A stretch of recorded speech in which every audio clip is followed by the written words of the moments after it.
Olá a todos! Nós estamos iniciando nosso módulo de videoaulas em diabetes da disciplina de endocrinologia. Meu nome é Lise Vargas Ferreira e hoje eu vou apresentar a vocês a abordagem terapêutica de diabetes mellitus do tipo 2. Nós sabemos que o tratamento do diabetes ele tem uma parte muito importante, que é a abordagem não farmacológica, que isso envolve instauração de um estilo de vida mais saudável, com mudança na alimentação, início de atividade física, e que a parte de medicação envolve medicamentos orais e injetáveis, inclusive a insulina. Mas o nosso foco nesta aula de hoje é o tratamento medicamentoso para o diabetes não insulínico. No diabetes é muito verdadeira a ideia de que o tratamento deve ser individualizado, adaptado para aquele indivíduo, centrado nas suas necessidades, nos seus valores, nas preferências individuais de cada um. Dada a diversidade de opções terapêuticas que a gente tem hoje, a gente tem a facilidade de poder fazer essa adaptação, pensando que cada indivíduo tem uma apresentação clínica diferente, cada doença é uma doença diferente, a sua resposta ao tratamento também muda. E a gente também precisa sempre pensar nas modificações que acontecem relacionadas ao envelhecimento da população. Para que nós possamos fazer escolhas racionais dentro do grande leque disponível para o tratamento de diabetes do tipo 2, é importante relembrarmos os defeitos metabólicos que levam a essa enfermidade. Apesar de falarmos principalmente em deficiência e resistência à insulina, a fisiopatologia é bem maior do que isso, como a gente pode ver. Os mecanismos envolvidos foram estudados e organizados em um conjunto denominado de octeto de Defronzo. Esses 8 componentes são os seguintes: a secreção diminuída de insulina pelo pâncreas, já nossa conhecida, a redução periférica à ação de insulina, encontrada nos tecidos hepático, adiposo e muscular. No fígado, a resistência à insulina se manifesta por supressão inadequada da produção de glicose. No tecido adiposo, diminui a captação de glicose e aumenta a lipólise. No tecido muscular, também leva à captação inadequada de carboidrato com consequente hiperglicemia pós-prandial. Também existe a disfunção dos neurotransmissores que provocam diminuição de saciedade em nível hipotalâmico, reabsorção aumentada de glicose pelos túbulos renais, deficiência e resistência à ação das incretinas, desregulação das células alfa-pancreáticas, levando à hiperglucagonemia. Todos esses componentes concorrem para o aumento da glicemia, sem esquecer do estado inflamatório sistêmico e da participação da microbiota intestinal. A partir deste conhecimento, desenvolveram-se drogas que atuam em mais de um deles, com a possibilidade de melhor atuação. Os objetivos do tratamento são a manutenção da normoglicemia dentro daquela variação que a gente conhece, evitando variações muito amplas. Isso é importante para que a gente possa evitar ou postergar bastante a instalação de complicações da hiperglicemia crônica, aquela que acontece em longo prazo. E nossa meta de tratamento envolve vários aspectos. Os riscos que esse paciente tem de ter hipoglicemia, a duração da doença, a expectativa de vida dele, comorbidades importantes que ele apresente ou já complicações vasculares estabelecidas, a adesão do paciente ao tratamento, os recursos financeiros, mesmo os recursos de apoio que ele tenha, vão fazer com que a gente queira uma meta mais estreita ou um pouco mais frouxa, mais próximo dos atuais 7% de hemoglobina glicada recomendados ou um pouco mais distante. Por exemplo, um paciente de mais idade, em que o risco de uma hipoglicemia é mais prejudicial agudamente do que as complicações a longo prazo, vão fazer com que a gente queira uma meta um pouco mais elevada. E um paciente mais jovem, com expectativa longa, que aí sim as complicações vão ser mais prejudiciais, a gente gostaria de uma meta mais próxima dos 6,5%, 7%. Então, uma vez feito o diagnóstico de diabetes, salvo alguma contraindicação, o medicamento de primeira escolha é metformina, que é o representante da classe das biguanidas. A ação da metformina é o aumento da sensibilidade à insulina principalmente no fígado e num grau um pouco menor no tecido muscular também. Ela deve ser administrada após as refeições para diminuir a intolerância gástrica que é muito frequente com essa medicação. E por esse motivo também a gente começa com uma dose mais baixa de um comprimido e a partir de 7 a 10 dias a gente pode aumentar até chegar na dose realmente terapêutica. Seus efeitos colaterais, então, são principalmente náusea, vômito, diarreia, gosto metálico na boca, intolerância gastrointestinal. E com o passar do tempo, pode levar à diminuição da deficiência de vitamina B12. Suas contraindicações são principalmente aquelas relacionadas à possibilidade de desenvolvimento de acidose lática. Então, a perda de função renal com uma taxa de filtração abaixo de 30, insuficiência hepática e cardíaca e insuficiência respiratória também. E atualmente ela ainda não está liberada para uso na gravidez. Uma vez que a gente precise melhorar o tratamento, que a metformina sozinha não esteja sendo suficiente, a gente tem uma variedade muito grande de outras classes terapêuticas. E a gente vai escolher uma ou outra de acordo com o perfil daquele paciente. Elas são várias e a gente vai falar mais detalhadamente de cada uma delas. Os secretagogos de insulina compreendem duas classes, as sulfonilureias e as metiglinidas. As duas são responsáveis pelo aumento da produção e da secreção de insulina pelo pâncreas. E de uma forma um pouco mais prolongada, no caso das sulfonilureias, e um pouco mais curta das metiglinidas. Isso independe da pessoa ter alimentado ou não, ela vai produzir insulina. Então, isso é responsável pelos principais efeitos colaterais dessas drogas, que são a hipoglicemia e o ganho de peso. Tanto elas são contraindicadas em gravidez, insuficiência hepática e renal, diabetes tipo 1, diabetes mellitus do tipo 1 e intercorrências clínicas mais graves, no caso de necessidade de cirurgia ou de alguma internação. Esses são os seus dois componentes, né? A sulfonilureias, porque tem uma meia-vida mais longa, pode ser utilizado 1 a 2 vezes ao dia. A gente prefere, naquele paciente mais idoso, a glicazida, porque ela é menos prolongada. E as glinidas a gente usa imediatamente antes das refeições, por conta do seu tempo de ação mais curto. O representante da classe dos inibidores de alfa-glicosidase disponível no Brasil é a carbose. Ela inibe a ação da alfa-glicosidase, que é uma enzima existente na borda do intestino, e a função dessa enzima é a quebra de sacarídeos em monossacarídeos para que ele assim possa ser absorvido. Como a gente tem mais dificuldade de absorção dos disacarídeos, eles não são quebrados, a gente tem uma diminuição da hiperglicemia pós-prandial. Ele deve ser usado de 1 a 3 vezes ao dia, junto com a refeição, e por conta do aumento do conteúdo de carboidrato no intestino, seus efeitos colaterais são principalmente em trato gastrointestinal, com flatulência, distensão abdominal e dor abdominal. O único representante atual do grupo das tiazolidinedionas é a pioglitazona, que ela tem um efeito importante no aumento da sensibilidade à insulina, principalmente em nível muscular, mas também em adipócito e hepatócito. Seu efeito adverso mais importante é a restrição hídrica, com aumento de peso, edema e anemia.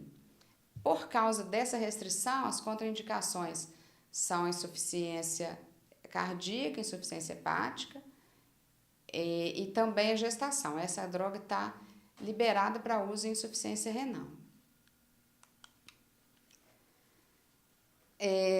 Quando a gente tem a presença da glicose no tubo digestivo, isso estimula a produção de uma substância chamada incretinas. O maior representante dessas é o peptídeo semelhante ao glucagon, que a gente chama de LP1.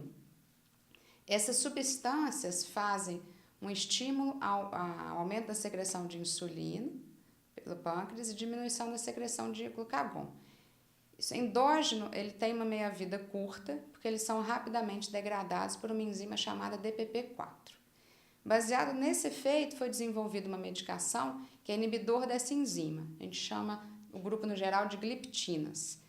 Elas fazem com que essa enzima que faz a degradação seja inibida. Então, o GLP endógeno tem uma meia-vida mais prolongada, aumentando assim a secreção de insulina dependendo da glicose. A gente tem várias medicações que têm esse efeito disponíveis e seus efeitos adversos são principalmente cefaleia, tontura e faringite.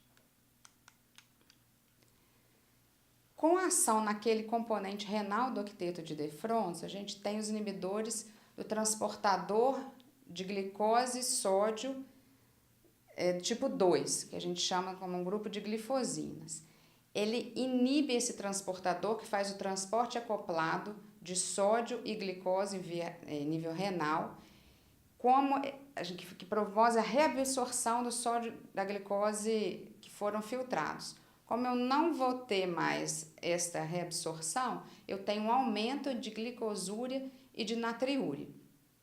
Com isso, eu perco glicose, então diminui a glicemia, acaba perdendo um pouco de caloria, tem então efeito de perda de peso. Perdendo sódio tem efeito benéfico, tanto no controle da pressão, quanto efeito benéfico cardiovascular também.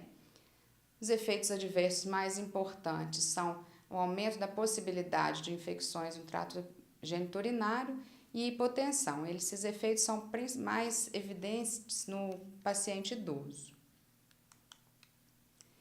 E, finalmente, os análogos daquelas substâncias incretinas, os análogos do GLP-1.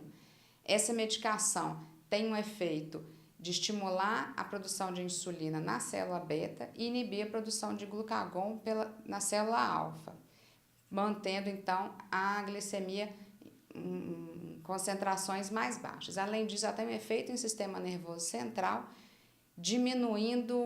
promovendo saciedade. Então, em última análise, ela também tem um efeito de diminuição de peso, que é uma coisa que nos interessa no tratamento de diabetes mellitus do tipo 2. O efeito principal adverso é no trato gastrointestinal, ela promove muito plenitude, e em alguns pacientes a náusea chega a ser proibitiva para a continuação do tratamento. E tem o efeito potencialmente desconfortável de ser uma medicação dessas todas, a única que é injetável, algumas diariamente e a última tem aplicação semanal. A Sociedade Brasileira de Diabetes, então, sugere que dentro de todo esse arsenal que a gente viu até agora, a gente possa escolher de acordo com cada paciente, principalmente de acordo com as manifestações clínicas de apresentação e do grau de descontrole glicêmico que a gente vai ver com a hemoglobina glicada. Então, se for um paciente de manifestações leves, com a glicada um pouco mais baixa, a gente, em princípio, começa com metformina, com monoterapia.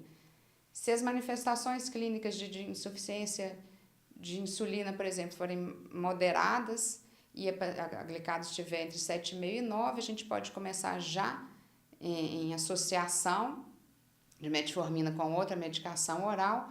E se eu tiver manifestações de insulinopenia grave ou com uma glicada acima de 9, eu já posso iniciar com insulina em associação ou insulina isoladamente.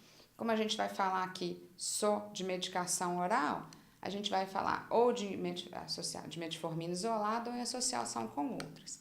E esse acréscimo de qual medicação que a gente vai preferir vai ser de acordo com o perfil do paciente. Se eu precisar acrescer a metformina, alguma outra medicação, eu posso usar qualquer que seja ela. E eu posso usar terapia dupla, tripla ou quádrupla, podendo chegar a usar insulina ou só dessas medicações que nós vimos até agora. Qual vai ser o ideal vai depender de uma série de fatores. Os fatores que a gente deve levar em consideração na hora da escolha do antidiabético são a fisiopatologia, potência da medicação, contraindicações, possíveis impactos negativos que essa medicação possa provocar ou possíveis impactos positivos, aspectos de praticidade e custo. A fisiopatologia, a gente viu que de cada um daquelas 8 componentes, a gente tem as drogas que têm ação em pelo menos uma delas.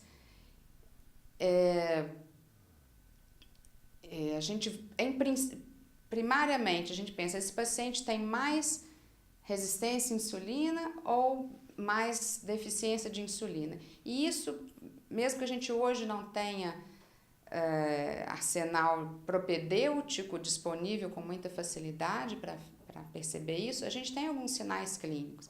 Então, aquele paciente que tem acantose nígricas, que tem sinais de síndrome metabólica, hipertensão, dislipidemia, uma cintura muito aumentada, ou sinal de síndrome de ovário policístico, a gente pensa mais em resistência à insulina e talvez a gente prefira usar aquelas medicações que melhorem a sensibilidade a esse hormônio.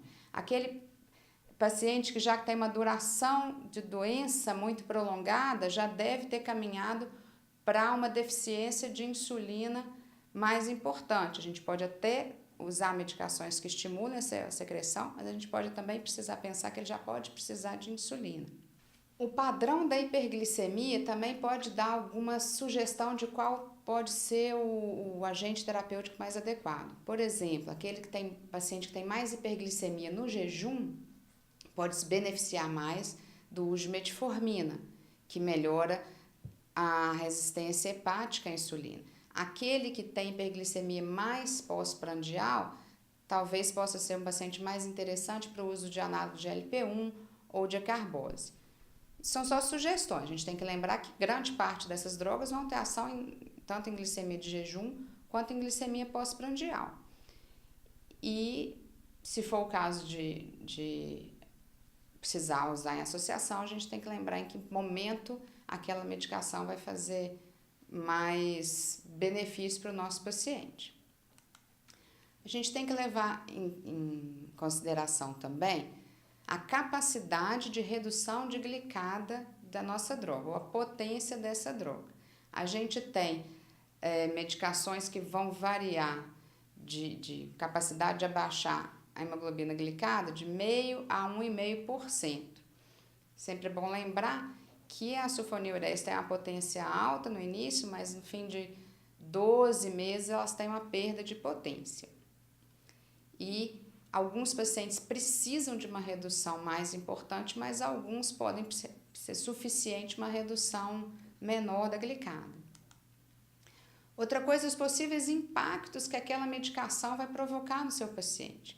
Isso pode levar a mais complicações do que ajudar no controle da doença.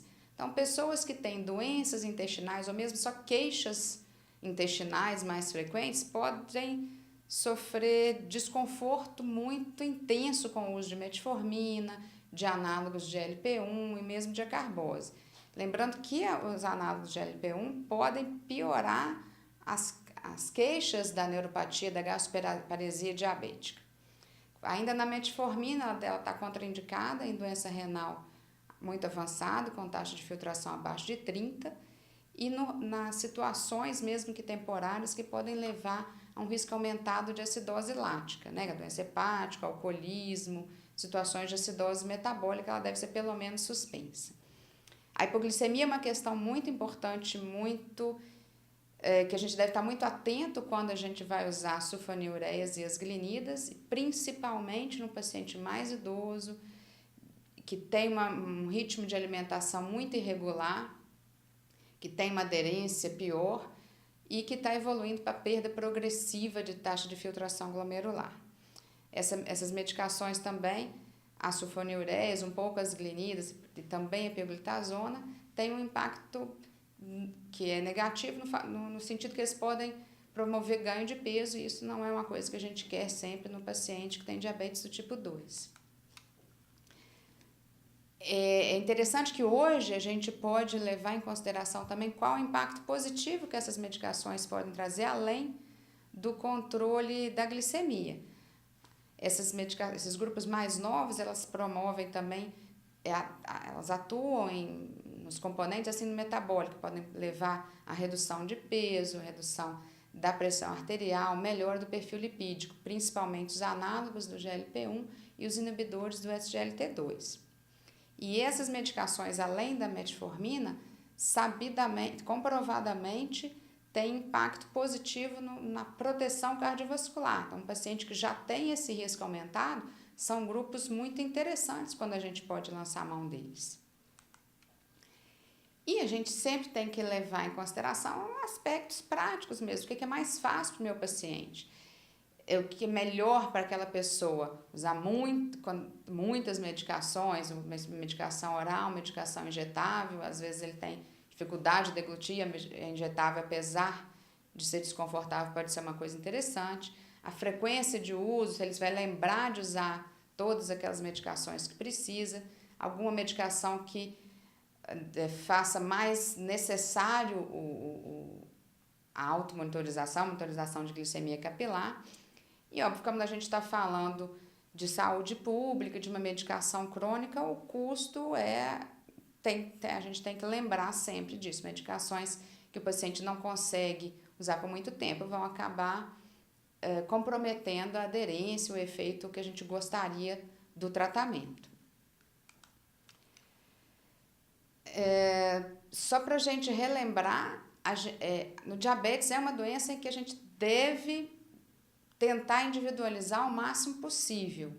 Então, individualizar metas de hemoglobina glicada, metas de glicemia, tanto jejum quanto pré-prandiais e pós-prandiais, para que a gente evite complicações relacionadas ao tratamento também. Essas metas a gente deve ser individualizadas principalmente naquele paciente mais idoso, com mais complicações, com mais riscos das complicações relacionadas ao tratamento. Outra coisa que a gente tem que lembrar é que a gente tem que tratar além da hiperglicemia. Com todas essas alternativas que a gente tem, acaba não sendo difícil deixar a glicose, deixar a glicada em níveis que a gente desejáveis. Mas as complicações relacionadas ao diabetes mellitus do tipo 2 estão muito associadas aos outros componentes da síndrome metabólica. Então, a gente tem que objetivar controle da hipertensão, controle de lípidos. A gente tem metas mais adequadas para lípidos do paciente, que são mais baixas do que para o paciente não diabético. Metas de peso também. A gente precisa que o paciente inicie uma prática de atividade física regular e a gente precisa também, como todo paciente, mesmo não diabético, que a pessoa diminua ou preferencialmente interrompa o hábito do tabagismo. Isso tudo faz diferença na evolução de complicações crônicas, que em última análise é o que a gente objetiva reduzir quando a gente está falando no paciente diabetes tipo 2. E hoje, com essas alternativas terapêuticas mais novas, a gente consegue, inclusive, tratar ou melhorar esses outros componentes, esses outros alvos terapêuticos nossos num paciente que tem síndrome metabólica. E, por último, lembrar que mesmo que a gente não possa evitar que todas as pessoas fiquem diabéticas, a gente pode adiar ou a gente pode atrasar ao máximo quando a gente consegue ter um estilo de vida saudável. E é isso que todo médico deve propor para todo paciente. A ideia é que a gente faça não só o tratamento, mesmo que hoje a gente tenha muitas opções, é que a gente faça promoção de saúde para evitar de precisar lançar mão de todas essas alternativas. Muito obrigada a todos.